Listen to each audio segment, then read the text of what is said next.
When did World War II begin? That should be an easy question to answer. Americans would say December 7th, 1941, the day the Imperial Japanese Navy attacked the American naval base at Pearl Harbor, Hawaii. For Europeans, it was September 1st, 1939, when Nazi Germany invaded Poland. But in China, people will give you a different date, August 13th, 1937. That day, after a century of humiliation and 6 years of repeated incidents initiated by the Japanese military, China at last stood up. This act of defiance took place in Shanghai, the most international city in Asia. It was front-page news around the world. Today, the story is largely forgotten, except in China. The Battle of Shanghai has been described as the last battle of World War I and the first battle of World War II. It was a warning to the world, a warning that was ignored, and the place where the destiny of modern China was set in motion as well. Still, at its heart, this is a story of shattered lives and enduring dreams. For 4 long years, the people of China would stand alone against Japanese militarism.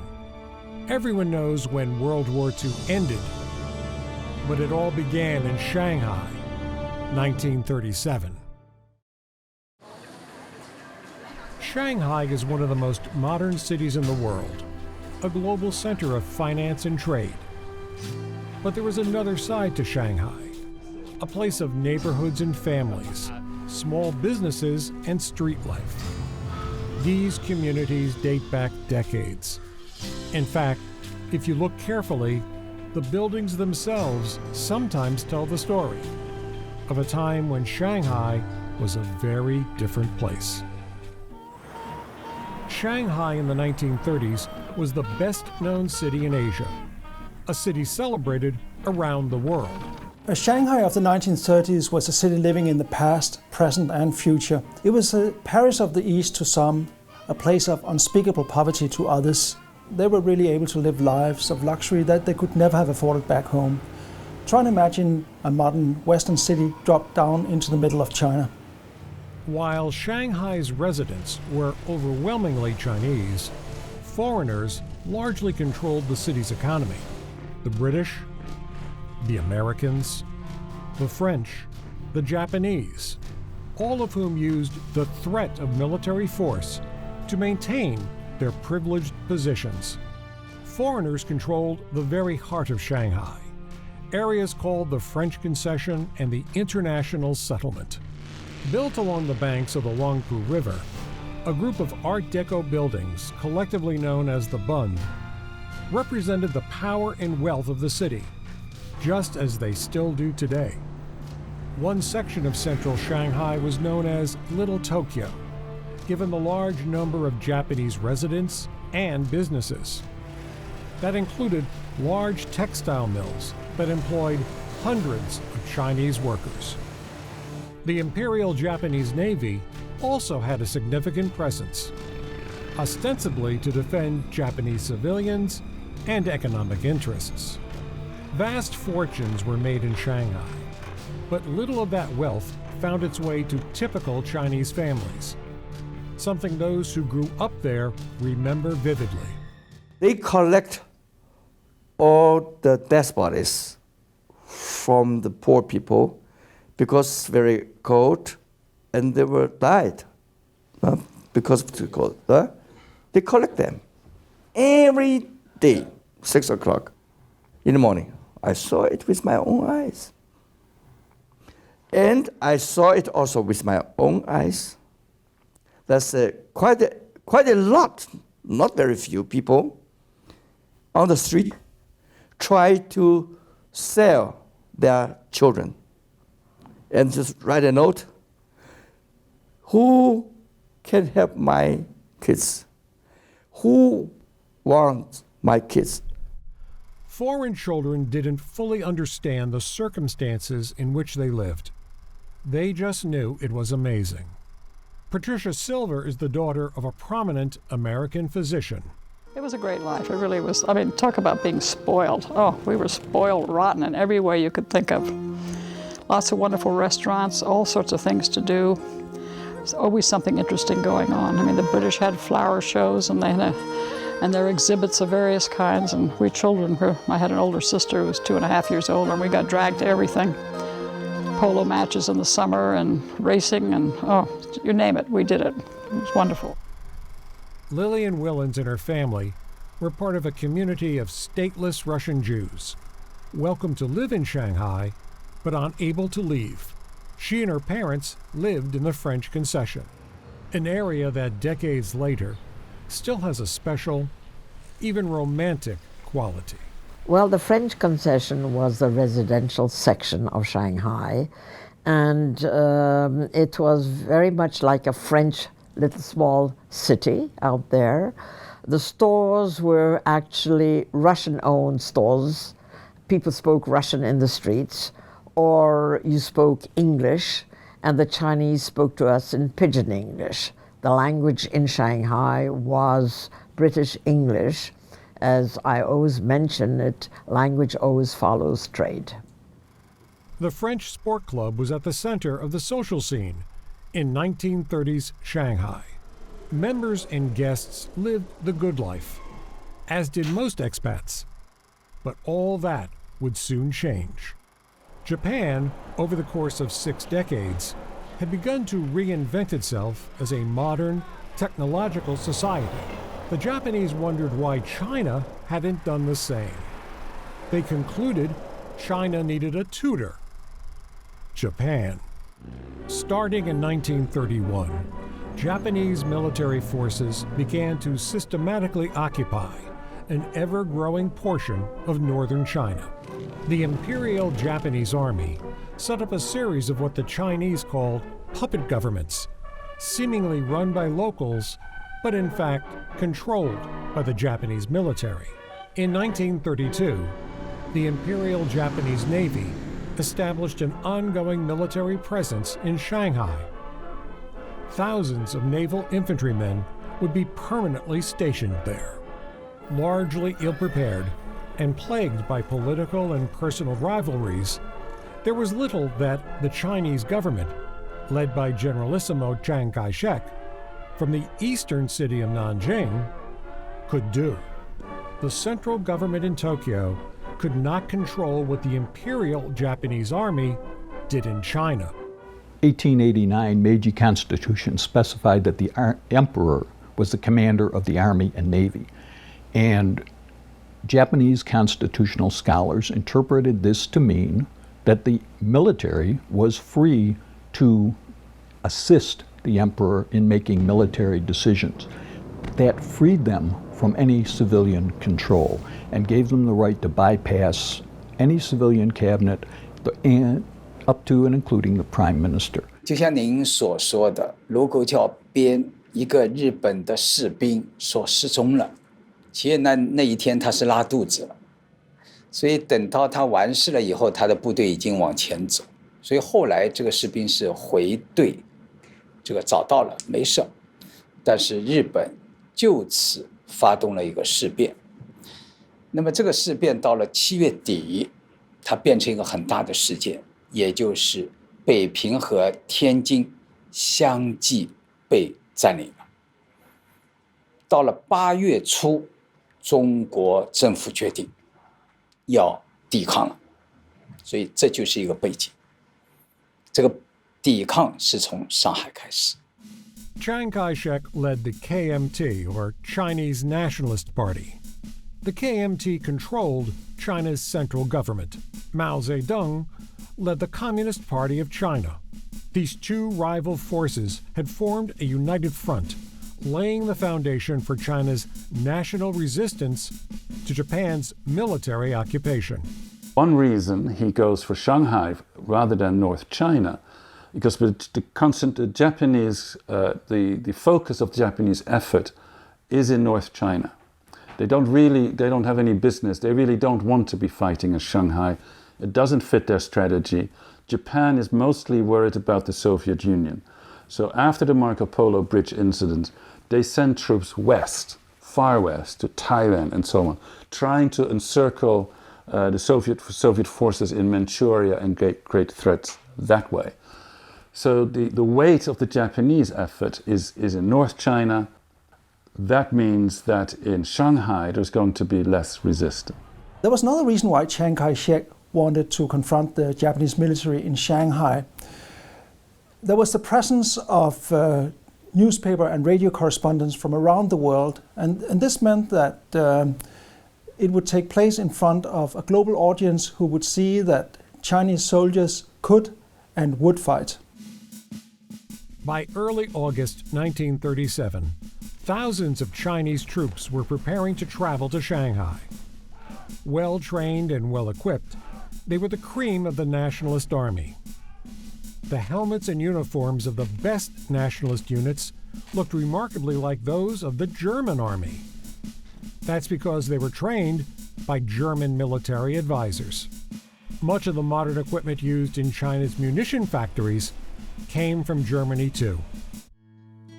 Tens of thousands of Chinese refugees tried to flee to the presumed safety of the British-administered section of the International Settlement and to the French Concession. But there wasn't room for everyone. On August 9, 1937, the car of a Japanese naval officer was riddled with bullets, killing the officer and his driver. Soon, Japanese naval infantry began to reinforce their strong points and field positions in Shanghai. Events reenacted in a Japanese propaganda film produced by the famous Toho motion picture studio. On Friday, August 13th, skirmishes broke out between Chinese and Japanese forces. General Zhang Zhejiang was a senior commander of the Chinese forces in Shanghai. 当时张自忠将军穿的是4星上将的军服上前线的，他为什么要穿得这么隆重？他就说过，他说如果打死了的话，日本军队对于中国方面就是对方的这个军官是这个给予礼遇的，所以他要这个穿上一个将军的制服上去，就准备一旦为国家战死以后呢，日本方面不至于对他的遗体进行什么破坏，所以从这件事可以看出，当时中国的将军从将军到士兵都做好了为国牺牲的准备。 As for the Japanese, they were going to war without a coherent strategy, or even a clear idea of what they had started when they used military force in northern China. There was no plan for a protracted war with China. China for the Japanese military in 1937 was an afterthought. It was a strategic rear area. They knew they'd have to do something about it if they went after the Soviets in Manchuria.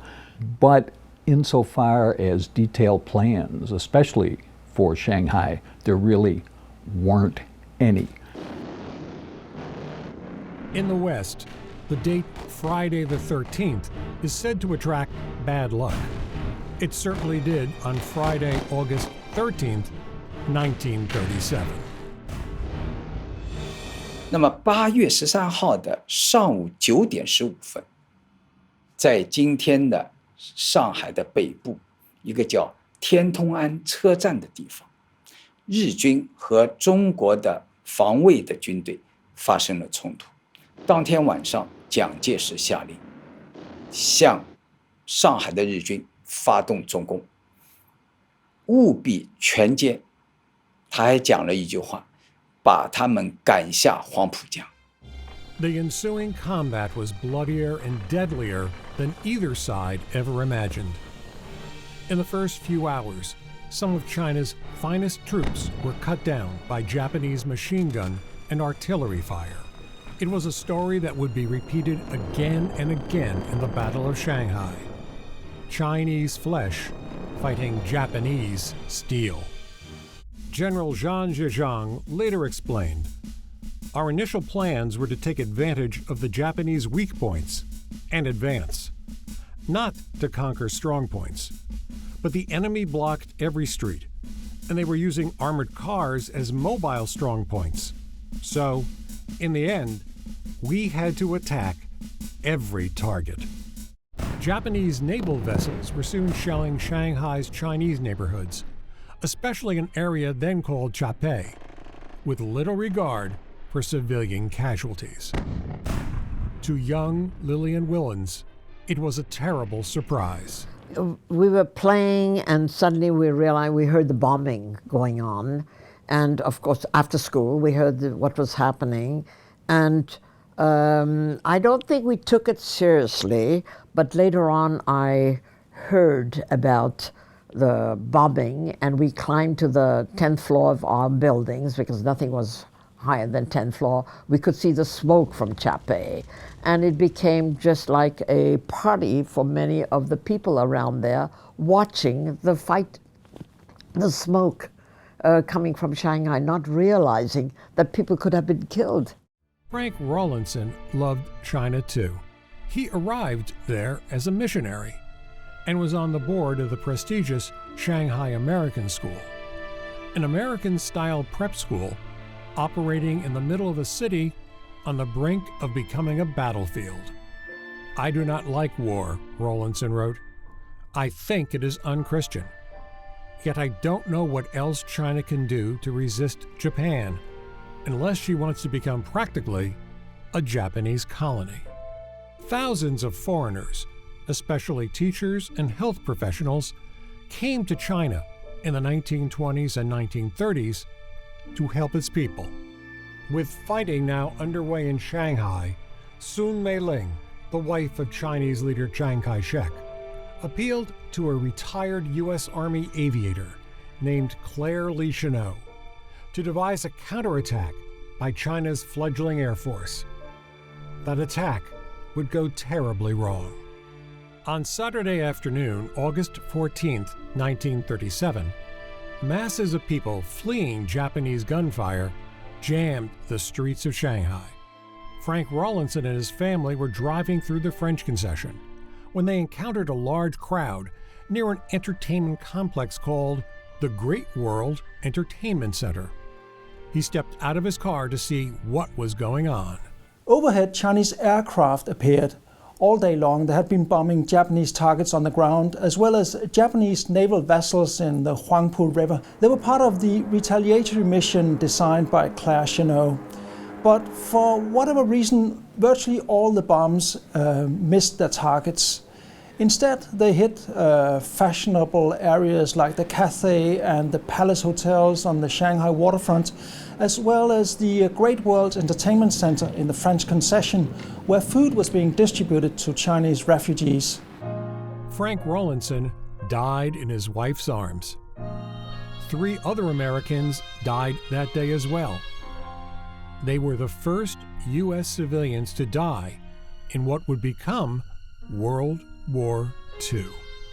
It was estimated that more than 800 Chinese civilians were also killed that day in what would now likely be called a tragic friendly fire incident. When it came to air power, the Japanese military enjoyed significant advantages. Its carrier-based fighters and bombers, in addition to land-based aircraft, far outnumbered the still infant Chinese Air Force.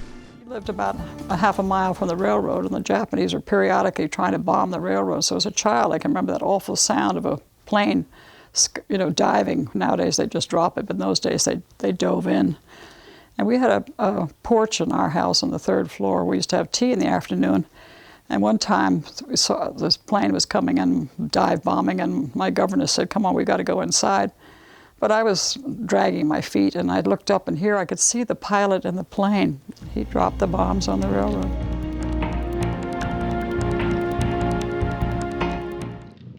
It was all part of an era in which brutality was regularly on display, leading up to the eventual occupation of the international settlement by Japanese troops 4 years later. Lillian Willens' cousin, Ronald Morris, never forgot.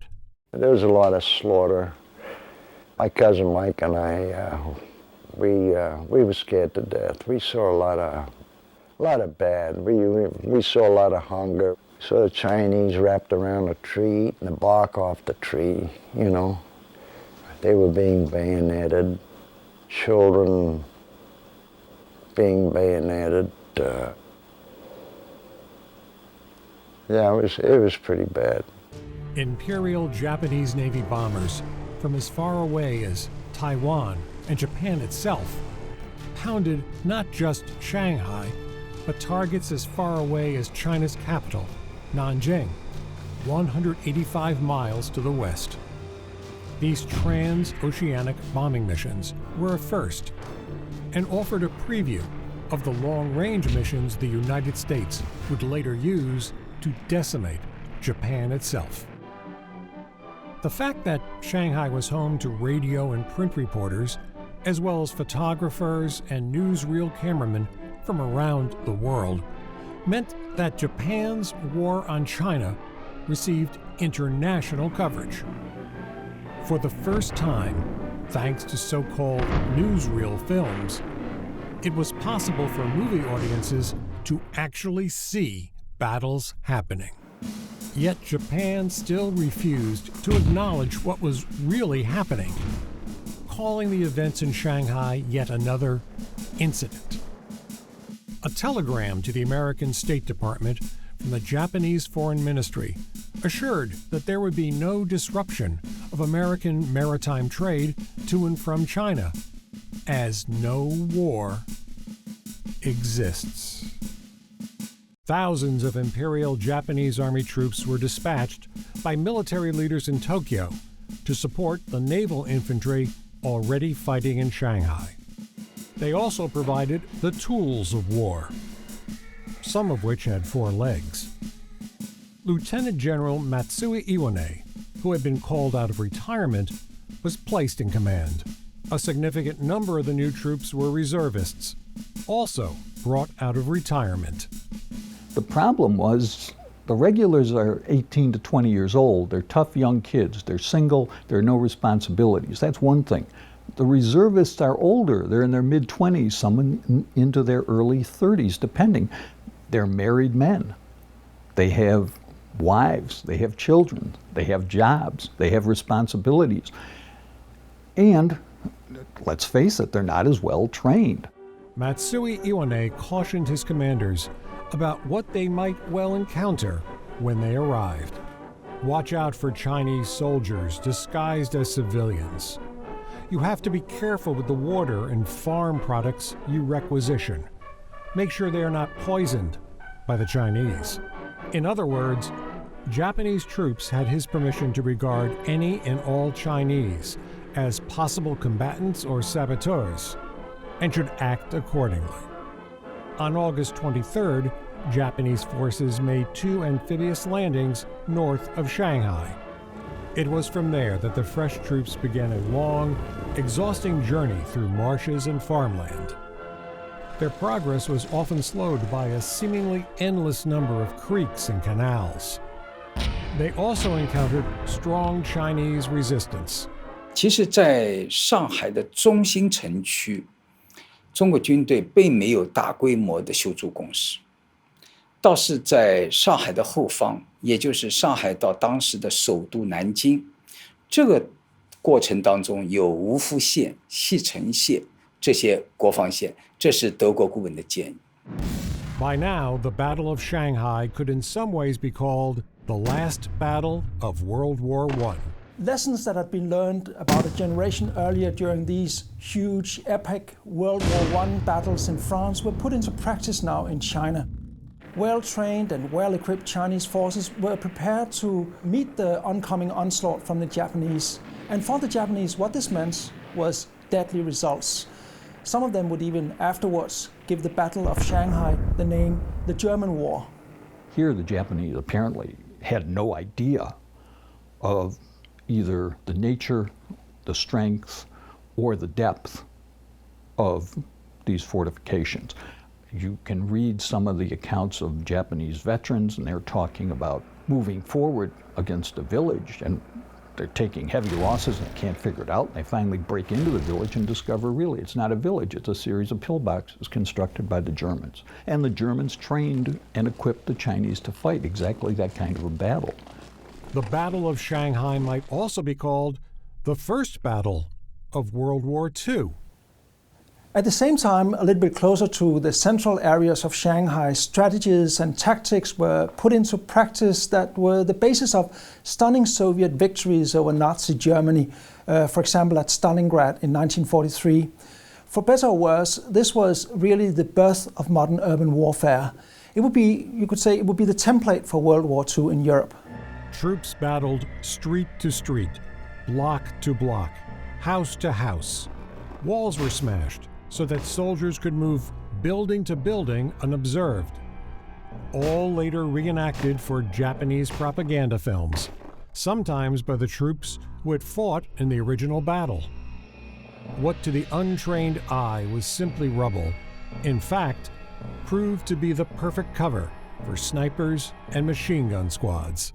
Remarkably, not far away, life in the foreign enclaves continued somewhat close to normal, even as fighting raged.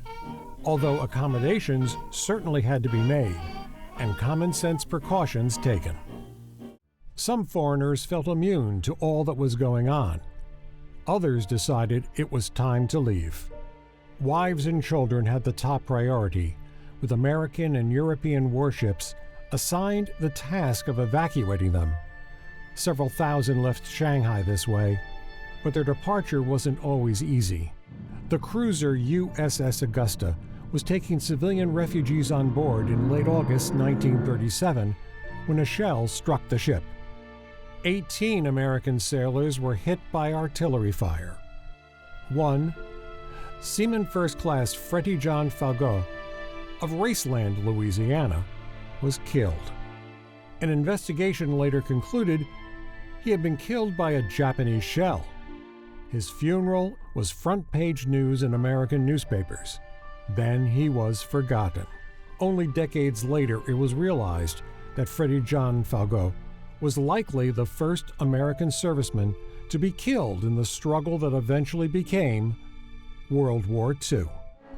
Still, at least in China, and in Chinese communities around the world, the courage of the Chinese troops fighting in Shanghai prompted a new sense of pride. 所以他带兵进入上海以后呢，当时中国方面这个士气高涨啊，全中国的这个抗日的情绪已经被调动起来了。那个全国的舆论还有这个民众的一些想法，都是要团结跟日本做这个最后的拼死的一搏。 But the Chinese forces were at a continuing disadvantage. Early in the conflict, General Zhang Zhejiang had sent a secret cable to Chiang Kai-shek. These days, the Japanese planes are very active. They bomb all day without interruption. During the day, our troops are pinned down. The enemy's planes pose a great threat to us. On August 26, 1937, Japanese aircraft flew 16 individual missions. On August 27th, they flew 29. The following day, they flew 68. Armored vehicles were another example of the overwhelming advantage enjoyed by the Japanese. 所以在淞沪战场上也出现了很多这个中国军队的英雄事迹，比如说对于日本的坦克。 中国是没有重炮去消灭这些坦克的，全靠中国的士兵抱着炸药包去这个用身体作为炸弹去攻击日本的这个坦克，阻止他们的进攻。The Japanese forces were suffering too, a fact acknowledged even in propaganda films and newsreels. The ashes of thousands of dead Japanese soldiers were transported back to their homeland and families. Companies that should have been, say, 200 men were down to 30 men. Their officers were all dead, and most of the NCOs were killed or wounded. Corporals were leading companies. As one reporter described it, was bloodthirstiness in the streets. What he described was, if you can imagine it, a street in Shitamachi, working class neighborhoods of Tokyo, blue collar workers. And walking down the street, you'd see death notices pinned to the doors of homes along the street. And just all of these fluttering death notices, it was very clear what was going on. And he said, you know, the emotion was so passionate, it verged on just bloodthirstiness. From the Chinese perspective, the time for negotiation and compromise was long past as well. There is so much damage all around China. So many people have died. The sacrifices are so huge, the anger is so huge, that no politician could have gotten away with saying, oh well, let's just accept a Japanese occupation of Beijing and Shenzhen and leave it at that. Told they would enjoy a quick, easy victory in China, Japanese soldiers soon discovered otherwise. They took out their frustration on Chinese civilians. Maebara Hisashi, a 30-year-old reservist in a mortar unit, was typical. You Chinese made our brothers die in this terrible way. We'll make you pay. It's because of you that we've come to fight and suffer. You wanted this war? It's your fault. In Japan, as wooden boxes carrying the ashes of dead soldiers were brought home from China, virtually no one talked about peace. Instead, the talk was of revenge. In China, compromise was unthinkable as well. Chiang Kai-shek saw victory in terms of holding territory. In North China, communist-led forces took a different approach, fighting a guerrilla war against the Japanese, employing techniques Mao Zedong would later term mobile warfare. Maoist guerrilla warfare is not just, small units taking on, sort of having potshots at Japanese policemen and installations. No, it's much more sophisticated. It is going into the rear of the Japanese, building up these base areas with new government, new laws, sometimes new currencies, sustaining a Red Army, Eighth Route Army as it's called at this time, that can operate outside of the base, but also local guerrilla forces, local militia, and sort of middle-level units that can operate throughout that base area. It was a preview of the tactics that communist forces would repeatedly utilize against the Japanese, and a decade later, against the nationalist forces of Chiang Kai-shek in the Chinese Civil War.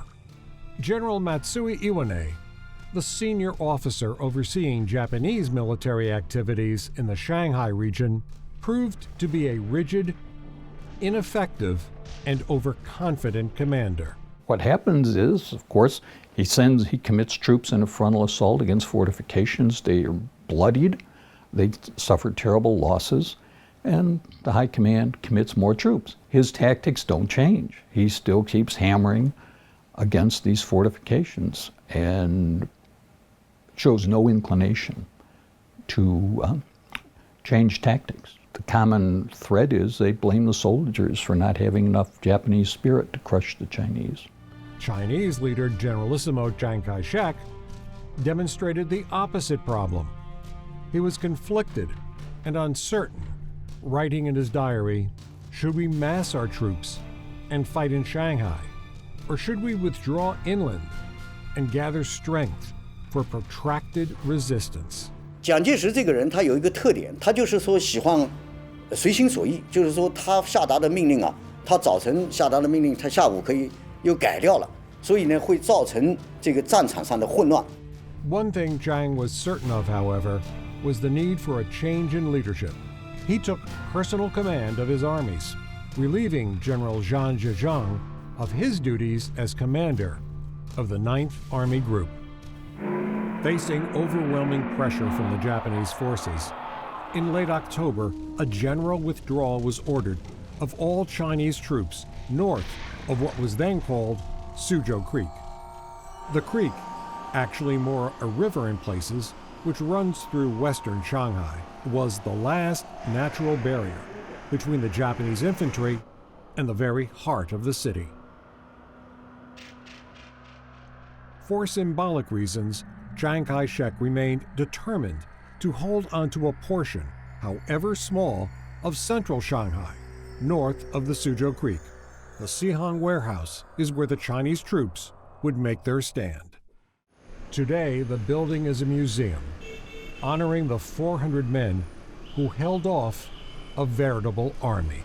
Those soldiers are known in China as the 800 heroes, the result of misinformation sent out by the commander of the force, who wanted to keep secret how few men were actually defending the building.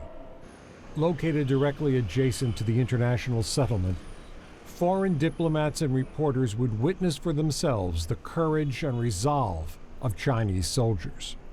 The commander chosen, Lieutenant Colonel Xie Jinyuan, understood that he and his men were embarking on what seemed to be a suicide mission. 后来我父亲就跟他讲，他说我们是中国军人，奉命守卫中国的领土，这是我们的责任。这还有一个人，一兵一卒，一枪一弹，我们就要向倭寇索取相当的代价。 Once again, the Battle of Shanghai was in the headlines around the world. And once again, the world offered little more than sympathy. The 800 heroes had been fighting off superior Japanese forces over and over again, but at last they were allowed to withdraw.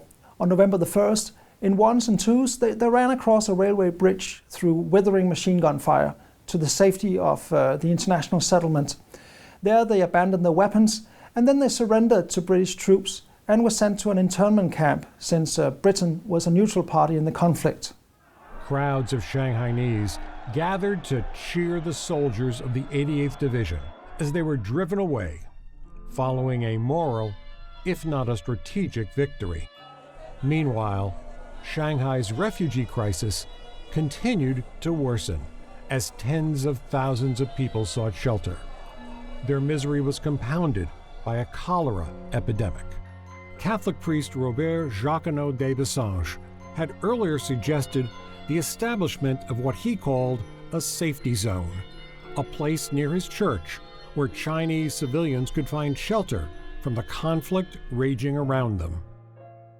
By early November 1937, the Japanese consul general, as well as military commanders, approved the idea.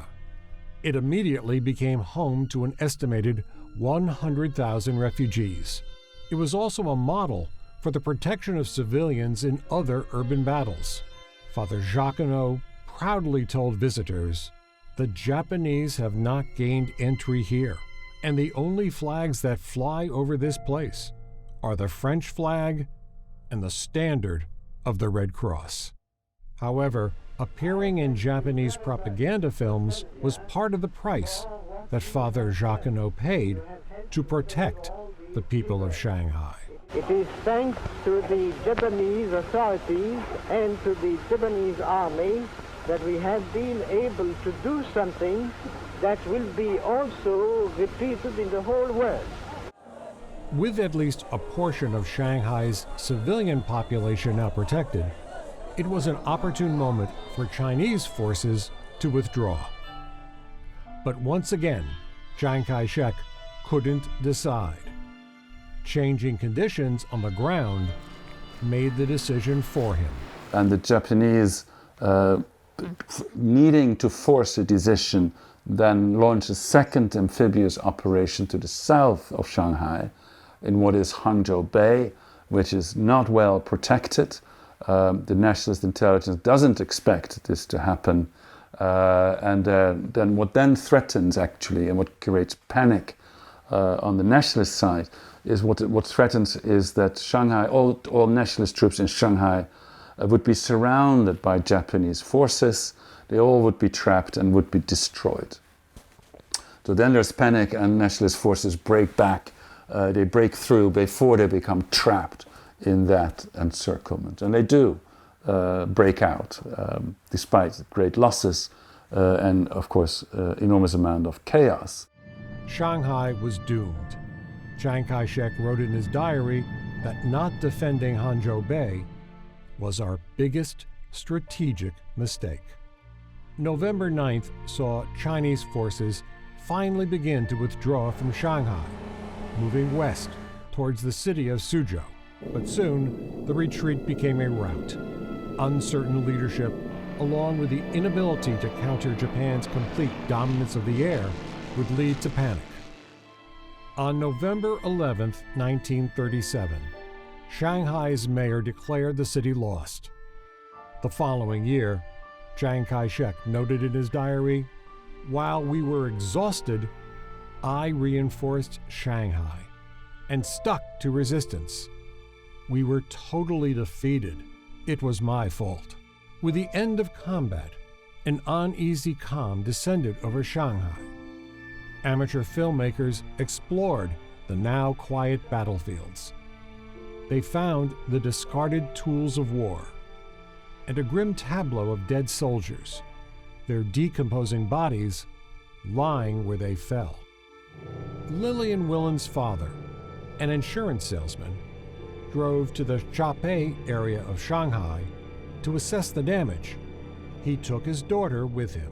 When we went there, I was shocked to see buildings broken, everything was broken down, shattered, and people in the streets. So there was a little store, and I saw a gleaming white bicycle, and I told my father, I'm going to take it. He said, absolutely not. It owned someone by someone, and the person could have been killed.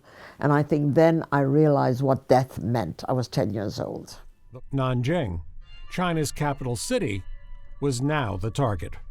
No one seemed to notice that the Imperial Japanese Army had failed to fulfill its primary mission in Shanghai, to destroy China's armies, and with it, China's will to fight, a mistake that would be repeated again and again for the next 8 years. The Japanese could never quite pull off their decisive victory. They tried in North China. They thought they could clean it up really quickly, and indeed they scored military victory after military victory and got nothing in exchange except more territory, which they couldn't possibly occupy because it was so vast. The advance towards Nanjing was even more brutal than what had just taken place in Shanghai. Author and historian Peter Harmsen reads from the diary of one Japanese soldier. We take all the men behind the houses and kill them with bayonets and knives. Then we'd lock up the women and children in a single house and rape them at night. I didn't do that myself, but I think the other soldiers did quite a bit of raping. Then, before we left the next morning, we'd kill all the women and children, and to top it off, we'd set fire to the houses so that even if anyone came back, they wouldn't have a place to live. The Japanese military was imposing a strategy that would later be termed kill all, burn all, loot all. I don't think that the Japanese enlisted soldier became a rapacious villain independently. I think officers looked the other way, or in some cases encouraged that kind of conduct because they felt, well, it releases pressure and provides an outlet for them. They were burning so much that some officers said, well, look, if we're here for the winter, we need the shelter, so stop it.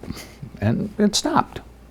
I think when they were told, when they were ordered to do things, they did it. And when they were allowed to do things, they did them as well. Confusing and contradictory orders from Chiang Kai-shek contributed to an ineffective defense of Nanjing.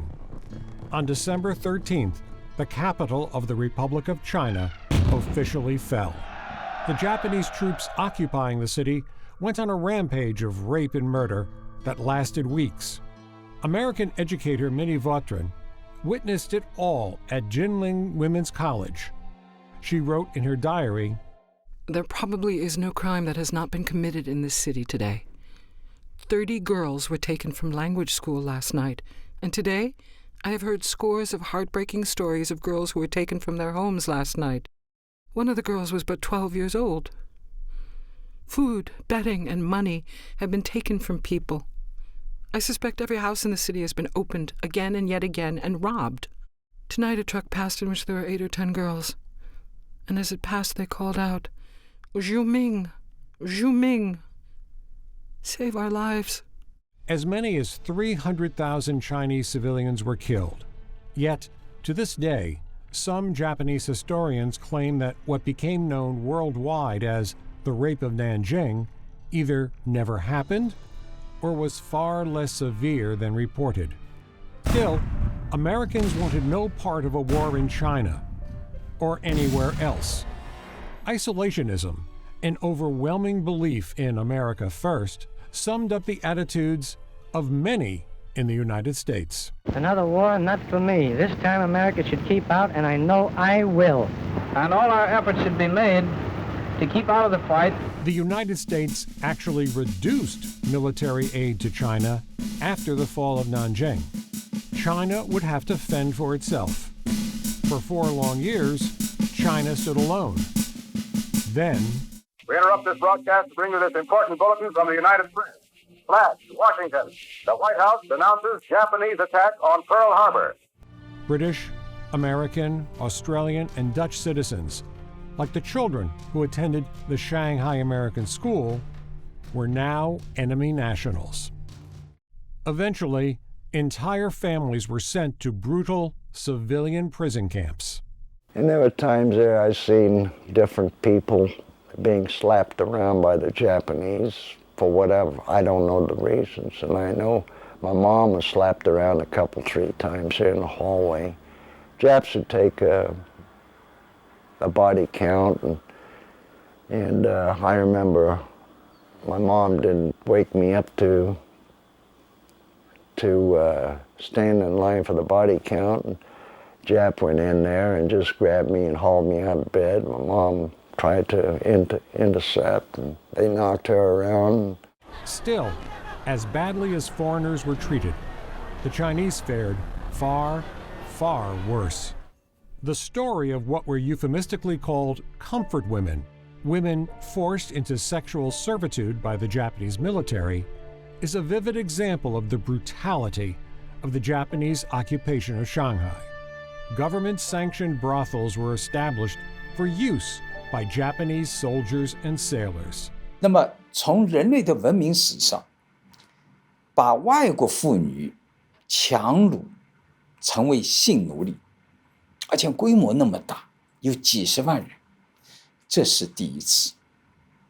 在人类的历史上，他就是把女性也看作是战争物资，提供给军队，让军队的士兵提高士气。Following America's entry into the war against Japan, the United States supplied China with hundreds of millions of dollars of military aid, but most of it did not arrive until late 1944 and 1945. No American ground units were ever sent to fight in China, and some of the American-trained and equipped Chinese units were sent to help liberate Burma, a British colony. By August 1945, an estimated 1 million Japanese troops were stationed in China. If China had surrendered, many of those troops would likely have been sent to places like Iwo Jima and Okinawa. How many more Americans would have died if not for the sacrifices made by their Chinese counterparts? For the Japanese military, the end came suddenly, unexpectedly, totally. Now it was the Japanese who were the prisoners, and the Allies who held a victory parade in Shanghai. American military personnel were there in abundance. China's other wartime allies were honored too.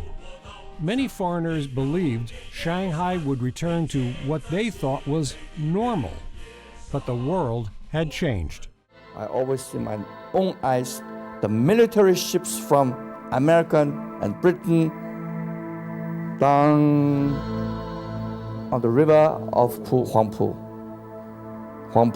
And on the street, always navies and MPs. I said, why the Japanese have left us? And why you come here? What for? Understand me? I asked me why. Because I said, this is our fatherland. This is my own land. We do not need other help. The war provided the Communist Party of China with the opportunity to not only build a powerful army, but also introduce a new consciousness, a different vision of what it meant to live, work, and be Chinese. A new China was being born, one that had little need for foreigners, Japanese, European, or American. It would be decades before foreigners would once again play a role in China's economy, or find a place in the life of Shanghai. The lives of the leading figures in the Battle of Shanghai were forever changed, just as China was. In 1945, Chiang Kai-shek was the leader of a fractured, devastated country. The Chinese Civil War was again underway. Eventually, the defeated nationalists fled to the island province of Taiwan. Chiang would live out his life in what was the last holdout of the Republic of China. He died there in 1975. Matsui Iwane was arrested, charged, and tried for war crimes. In particular, the bloody revenge his troops imposed on Nanjing. Found guilty, he was sentenced to death. Matsui Iwane was executed in 1948. Xie Jinyuan, the commander of the 800 Heroes, became an internee in the officially neutral British-run international settlement.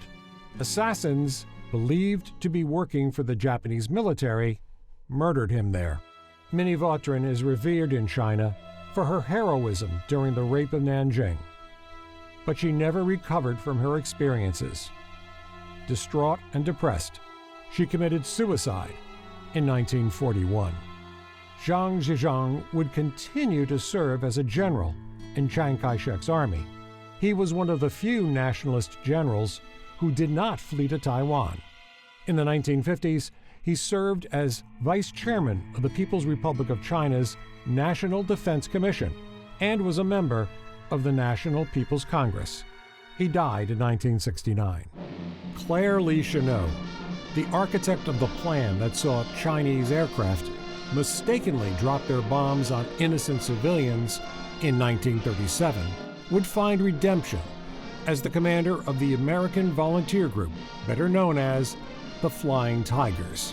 While the unit was considered a part of the Chinese military, it was secretly funded by the United States government in order to circumvent America's strict neutrality laws. That fiction was discarded after Pearl Harbor. In early 1942, the AVG provided virtually the only good news coming out of East Asia. America was transfixed by the Flying Tigers. An estimated 20,000 Jewish refugees made their way from Europe to Shanghai, escaping near certain death in the Holocaust. Shanghai's Jewish Refugee Museum tells the story of their flight and survival, as well as that of Shanghai's other Jewish communities. Following the war, many made their way to Israel. Others, like Lillian Willens, were eventually allowed to enter the United States. She went on to teach French at prestigious American universities. She is also an author and a lecturer. When she returned to China years later, she found a country utterly transformed. I was quite taken aback when I finally decided to go there. There were no more beggars. There was no poverty in the streets. They may be poorly dressed. That was 1990, if I have to calculate the date. And I was quite amazed because when I left China, there was nothing, absolutely. Poverty, beggars, no industry, nothing. And then when I went back repeatedly, I was taken aback completely. 100-story buildings, the highest I had ever seen was 20 stories in Shanghai. Still, it would be a mistake to dismiss old Shanghai as simply a place of foreign exploitation. There certainly were times of sharing, compassion, and even love. The bond between foreign children and their Chinese ama, or nurse, was strong. Yet war would sweep all of those relationships aside. The Battle of Shanghai really shaped and continues to shape Chinese attitudes and beliefs. It marked the first time that many people in China felt an allegiance to a Chinese nation-state, as opposed to a region or a province or a city. It also offers a lesson on how, from a Chinese perspective, other countries may speak out on behalf of China, in support of China, but they won't necessarily act. At the same time, the battle reinforced territorial sovereignty as the foundation that all other policies are built on. Shanghai today is once again prosperous. Even the casual observer can recognize the signs of growing affluence. The city is helping to set the pace as China pivots to a more consumer-driven economy. In fact, the city and its people are more successful than ever before, but with important differences. Today, Shanghai is a Chinese city run by the Chinese. Foreigners once more flock to Shanghai. In fact, there are so many, an entire industry has emerged to meet their needs. But now, the balance of power is different. Many work for Chinese companies under a system described as socialism with Chinese characteristics for a new era. None of this would have been possible without the events that took place in Shanghai, 1937.